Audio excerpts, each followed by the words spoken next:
குழந்தைகளே, எல்லாரும் நல்லா இருக்கீங்களா? இன்னைக்கு நம்ம பார்க்க போகிற கதை யானை மற்றும் எலியின் சாகசங்கள். இந்த கதையில் மொத்தம் 10 சாப்டர் இருக்குது. நம்ம ஒவ்வொரு கதையாக இந்த வீடியோவில் பார்க்கலாம். அதனால் இந்த கதையை முழுசாக பார்த்து மகிழ்ச்சியாக இருங்க. சரி, நம்ம கதைக்குள்ளே போகலாமா?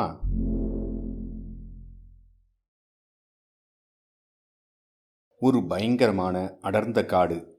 அந்த காட்டில் பார்க்குறவங்கள கதிகலங்க வைக்கிற ஒரு பெரிய கம்பீரமான யானை இருந்தது.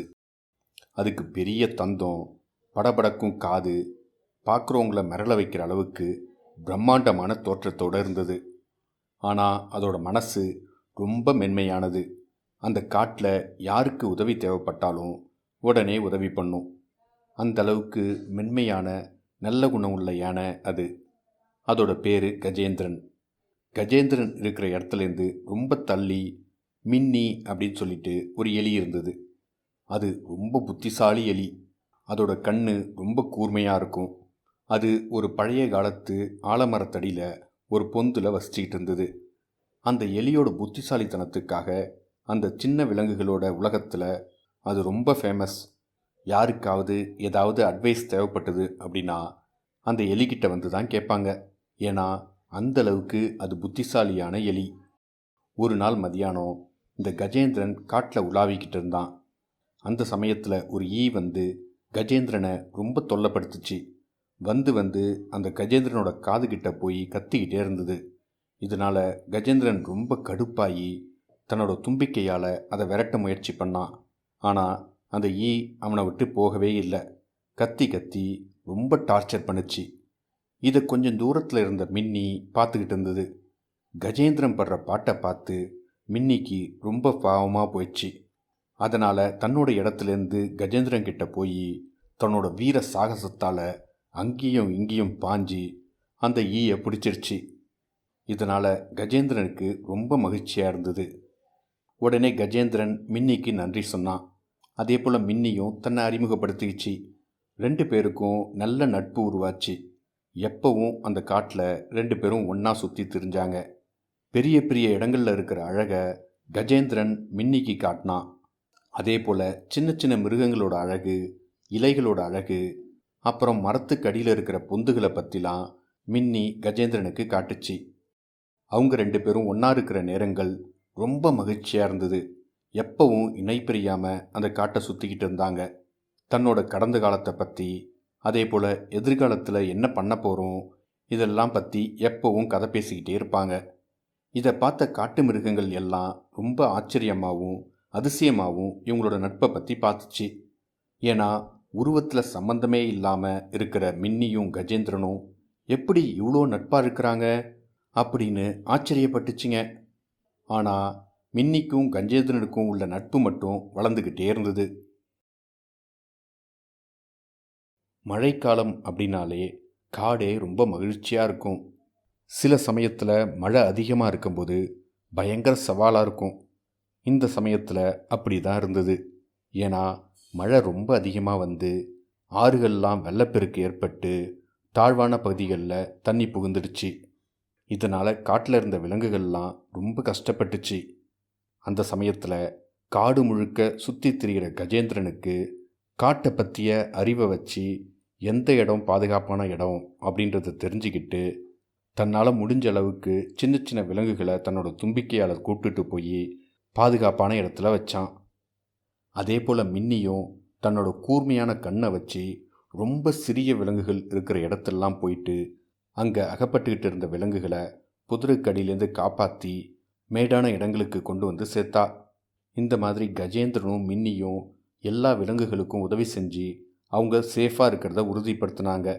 இப்படி இருக்கும்போது பகல்லேருந்து இரவாக மாறிடுச்சு. அதனால் பெரிய பெரிய இலைகளை வச்சு ஒரு வீடு மாதிரி செஞ்சிட்டாங்க. அந்த வீட்டுக்குள்ளே காட்டில் இருந்த பல்வேறு விலங்குகள் உள்ளே வந்து அடைக்கலம் புகுந்தாங்க. அந்த விலங்குகளுக்கு எதுவும் ஆகாத அளவுக்கு கஜேந்திரன் பாதுகாப்பாக நின்னான். அதே போல் மின்னி அந்த விலங்குகளுக்கு நடுவில் உட்காந்து கதை சொல்லி இந்த இக்கட்டான சூழ்நிலையை மறக்க வச்சு சிரிக்க வச்சா. இரவு முடிய முடிய மழையும் குறைய தொடங்குச்சு. அடுத்த நாள் காலையில் கருமேகங்கள் கலைஞ்சி சூரியன் உதயமாச்சு. தண்ணி சூழ்ந்த இடம் எல்லாம் கொஞ்சம் கொஞ்சமாக தண்ணி குறைய ஆரம்பிச்சுது. அதுக்கப்புறம் விலங்குகள் எல்லாம் கஜேந்திரனுக்கும் மின்னிக்கும் நன்றி சொல்லிச்சிங்க.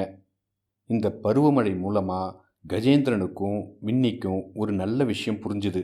என்ன அப்படின்னா, எவ்வளவு பெருசாக இருந்தாலும் சரி, எவ்வளவு சின்னதாக இருந்தாலும் சரி, ஒவ்வொரு விஷயத்துலையும் அவங்களால முடிஞ்ச அளவுக்கு மற்றவங்களுக்கு உதவி பண்ண முடியும் அப்படின்றத 2 பேரும் புரிஞ்சுக்கிட்டாங்க. இதுக்கப்புறம் எந்த மாதிரி பிரச்சனை வந்தாலும் அவங்க 2 பேரும் சேர்ந்து அதை சமாளிக்க முடியும் அப்படின்ற ஒரு மனநிலை அவங்களுக்கு வந்தது. பருவமழைலாம் முடிஞ்சதுக்கப்புறம் எல்லா மரங்களும் பூ பூத்து காய் காய்ச்சி பழுத்து பார்க்கறதுக்கு கண்கொள்ளா காட்சியாக இருந்தது. இந்த பருவமழையால் எல்லா விலங்குகளுக்குள்ளும் ஒரு ஒற்றுமை உருவாச்சு. இந்த ஒற்றுமையை நம்ம திரும்ப அடுத்த லெவலுக்கு எடுத்துகிட்டு போகணும் அப்படின்னு முடிவு பண்ண கஜேந்திரனும் மின்னியும் இந்த காட்டில் மாம்பழ திருவிழா வைக்கலாம் அப்படின்னு முடிவு பண்ணாங்க. அதனால் ரொம்ப உயரமாக இருந்த கஜேந்திரன் காடு முழுக்க சுற்றி நல்ல இனிப்பான மாம்பழங்களை பறிச்சிட்டு வந்து சேகரித்தான். அதை தரம் வாரியாக பிரிக்கிற வேலையை மின்னி பார்த்துக்கிட்டா. அதுக்கப்புறம் மாம்பழ திருவிழா நடக்கிற இடத்த கஜேந்திரன், மின்னி, அவங்களோட நண்பர்கள் எல்லாம் சேர்ந்து பலவித அலங்காரங்கள் செஞ்சு அந்த இடத்தையே பிரகாசமாக மாற்றியிருந்தாங்க. மாம்பழ திருவிழா நாளும் வந்தது. காடே ரொம்ப பரபரப்பாக இருந்தது. எல்லா விலங்குகளும் அங்கே கூடி அந்த மாம்பழ திருவிழாவோட இடத்த வியப்போட பார்த்துச்சிங்க. அந்த திருவிழாவில் ஒரே சிரிப்பொலியும் மகிழ்ச்சியும் ரொம்ப அதிகமாக இருந்தது. அது மட்டும் இல்லை, மாம்பழ பந்தயம் போன்ற விளையாட்டுகள்லாம் அரேஞ்ச் பண்ணியிருந்தாங்க. அதாவது விலங்குகள் சைஸ் வாரியாக அவங்களோட தலையில் மாம்பழத்தை சுமந்துக்கிட்டு ரேஸ் ஓடுறது, அப்புறம் மாம்பழம் சாப்பிட்ற போட்டி, இது எல்லாமே அரேஞ்ச் பண்ணியிருந்தாங்க. அதில் சிறிய விலங்குகள் எல்லாம் கலந்துக்கிட்டு ஆரவாரம் செஞ்சாங்க அந்த திருவிழாவையே.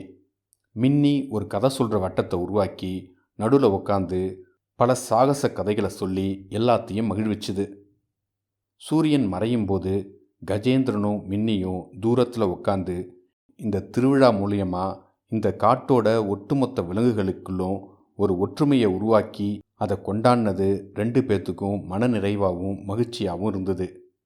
அன்னைக்கு இரவு மேலே நட்சத்திரங்கள் மின்னும்போது காடே மகிழ்ச்சியான ஒரு ஓசையினாலும் மாம்பழத்தோட அருமையான நறுமணத்தாலும் நிறைந்திருந்தது. குழந்தைகளே, இந்த கதையில் இன்னும் 7 சாப்டர் இருக்குது. இதோட தொடர்ச்சியை நம்ம அடுத்த பார்ட்டில் பார்க்கலாம்.